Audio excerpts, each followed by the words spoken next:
Welcome back to Your Real Estate Voice with Barb Schlinker. This is the weekly radio show that informs and educates you on how to buy or sell real estate with Barb Schlinker, the host of the program and the owner broker of Your Home Sold Guaranteed Realty. Now, Barb, now that the market is showing signs of cooling off a little bit, if a seller decides it's time to reduce their price, what is the best day of the week to lower the price of a home for sale here in Colorado? Is there actually one day that's better than the others? Well, there is, Richard, but let me give you a little bit of background first. First of all, the facts are that the inventory, meaning the number of available homes, is up by 35% right now in the Pikes Peak region, over 3,400 homes, and only under 40% are getting contracts every month, and 58% every month are reducing their price to try to get a contract. So that means not every home is selling. And I always find it interesting that most home sellers kind of think that if they put their house on the market, it's going to sell. But that's not always true. If they ask too much money, if it's not marketed right, there's all these factors that come into play. So it is that market now that you cannot be um, ungrateful, I guess is the best way to say it. If you get a buyer on the hook, work with them. I know not everybody agrees on price and some of those terms, but if you can, don't let them get away is my advice. Okay, now I'm going to talk about what not to do regarding this and what to do as far as making price reductions. Now, a lot of people take a look at Zillow to figure out what their home is worth. Zillow has an automated value model. So do some other tools like Realtor.com. There's a whole bunch of them out there. I think some of the other websites have automated value websites.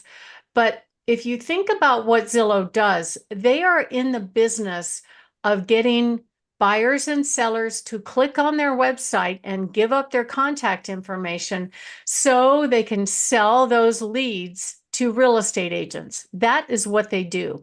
They happen to do it very well. They rank on page one of Google pretty much across the country.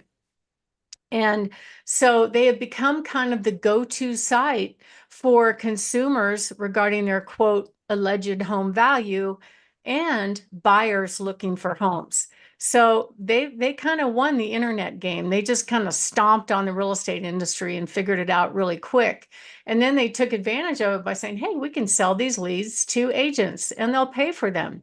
So many times the agents that are responding to buyers' leads don't know anything about the house that they're asking about. Plus, how they come up with what a home is worth is really just based on averaging the home values around the home. They don't really know anything special about the home. Like I was in a home last week that I had house envy. It was so pretty. Everything about it was spectacular. Um, and that's not always the case, so you have to make sure there's no way that an automated valuation tool would know that. But the buyers will see that when they see the marketing, when they compare it to other properties, that kind of thing. So really, Zillow doesn't know your home. They don't have any idea what your home is worth. And what we're seeing right now, just a week ago, whatever it was, 10 days ago, they changed the rules where a commission offered to a buyer's agent is not allowed to be advertised online anywhere. We can't even, I've seen photos, Richard, it's kind of funny. This one agent in another state took a drone shot of his house and mowed his grass with the number 3% that, that's So one release, right? yeah, some people are putting 3% or whatever on their keychain when they open the door, but you got to get them in the door first. And here's the problem is agents are trying to find ways not to show your home. Did you know that, Richard? That's what they're doing right now. Oh my gosh. They are calling and going, well, how much commission is offered? And then they don't show it. I just had one last weekend. By the way, we had 44 people at the 1 hour open house. But the day before, this agent had a buyer that wanted to see it. So I got permission to show it prior to the open house. And his question was, he goes, well, my agreement is I make so much, I make 3%, and the buyer's not going to come out of pocket to pay that commission. So if you don't offer 3%, then, we're just going to go look at other homes. So this is while he's out showing, the buyer's in the car behind him, pointing to that house, like, get me in that one. I want to see that one. Because he saw the pictures. It's a beautiful remodeled home with gorgeous views. But I don't know what the agent said to the buyer. My guess is he said it's not available. That's what I think happened. However, these agents are doing that. They're literally steering their buyers away if the commission amount is not enough for what they think they're worth, right? And to me, I think it's despicable that they're doing that. The moment the rule was changed, our phones started blowing up with agents asking how much commission they're going to get paid if they show the house, right? They don't even know if their buyer wants the house yet. It's insanity. Now, the other rule that changed is they have to have an agreement with the buyer on how much they're going to get paid before they show. So yeah, they have to have that agreement. And what I'm hearing from buyers is they're not coming out of pocket to pay the buyer's agent. So guess what they have to learn to do, Richard? A skill that you would think real estate agents know, which is to negotiate, but they don't know how to do it. They're just pre-screening. If you don't offer this much, I'm not showing it. It's despicable.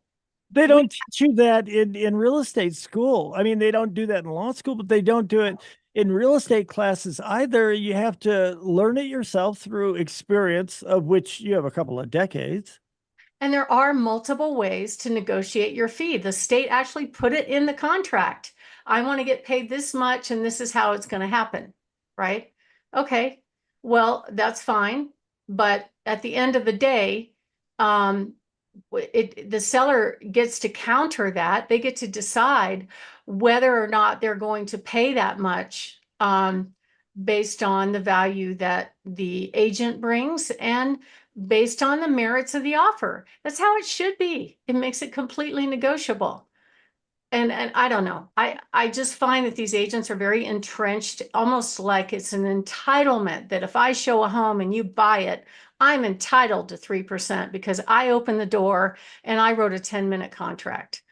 And it's going to be really interesting what goes on in the next couple of months. I'm having a lot of fun with it to see how it's going to change. But I'm glad that we have an opportunity to discuss a word that they should already know how to do, which is negotiate and also share massive value with your customer, right? That's it. That's all that's required. Now, if you get back to Zillow, Zillow doesn't know anything about your house. They don't know its value. They don't know its improvements. They don't know if it has views. They don't know if it has updates, right? They're just selling leads. So they are really not the gold standard for what a home is valued. Occasionally they get it right, but I wouldn't say they always get it right. And what I'm seeing is the buyers are essentially searching for the best available home in their price bracket. But if they've already seen your home on the internet and they passed it by, you failed at the first showing. That's what happened, okay? And it was one of two things: price or condition or marketing, or all three of them, right? Three things, I'm sorry. But at the end of the day, buyers are looking for the best home in their price range. Typically, buyers are going to search in $50,000 to $100,000 increments, and they can see a whole lot out there on the internet. They're not even going to come and look at it if it doesn't meet their criteria. So in general, if you price it right out of the gate before you go on the market, you're going to get the most buyer activity. You get a majority of the current population of buyers' eyes on the property within the first 10 to 30 days that you go on the market. But if you go on really, really high in the sky, dreaming to get this huge number that doesn't reflect what the market's doing, and then slowly walk it down, guess what? It drops down to the bottom of the list, just like Craigslist. And it won't get found as much, especially if you make a change later. That's why the best time to lower your price is actually before you go on the market. We're moving into a buyer's market right now, and you just don't want to overprice your home. It's the biggest mistake that home sellers make. You want to be sure that you price your home what I call realistically versus optimistically. My name is Barb Schlinker. I'm the broker owner of Your Home Sold Guaranteed Realty. Barb has the buyer's team. And I'm also grateful to be the host of this show, Your Real Estate Voice. And what we're talking about is what is the best day of the week to reduce the price of a home? And next up, I will give you that exact answer in the next segment. But the next up, we're going to talk about that best day and what to do to get the most money when you sell your home. And if you are thinking of making a move, we offer a free in-home consultation on what to do and what not to do to get your house ready for sale. We can give you a good range of value, pretty much in any price range, tips on what to do. We even show up with multiple, I mean, like at least a half dozen cash offers now. Some of these offers are not lowball, they're really good.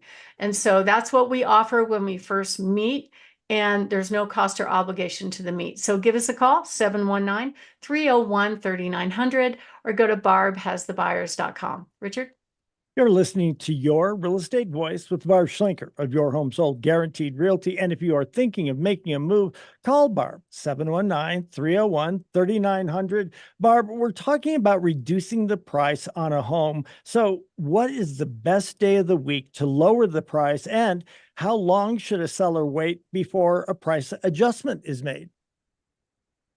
Those are all great questions. For me, the best answer is price it right to begin with. That's the way you get the most money. I have home sellers that price it just slightly low and they end up with multiple offers and it sells for over asking price anyway, or at least at asking price. That is the best way to make it happen. Get the showing pane done quickly, and then you know you've got a deal. But if you absolutely have to test the market, it's okay to do that. You don't want to be too far off because the market's going to tell you right away if you missed it. It'll tell you by the number of calls that we get into the office, the number of views that you get online, the number of saves that you get online, the number of the showing activities going to be a clue whether or not it's going to sell right away. So the worst thing you can do is slowly walk the price down, but it is okay to make an adjustment.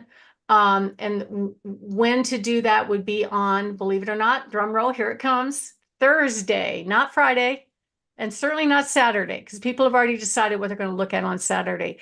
Thursday is the day that people have time to go check it out, think about it, plan to come see the home.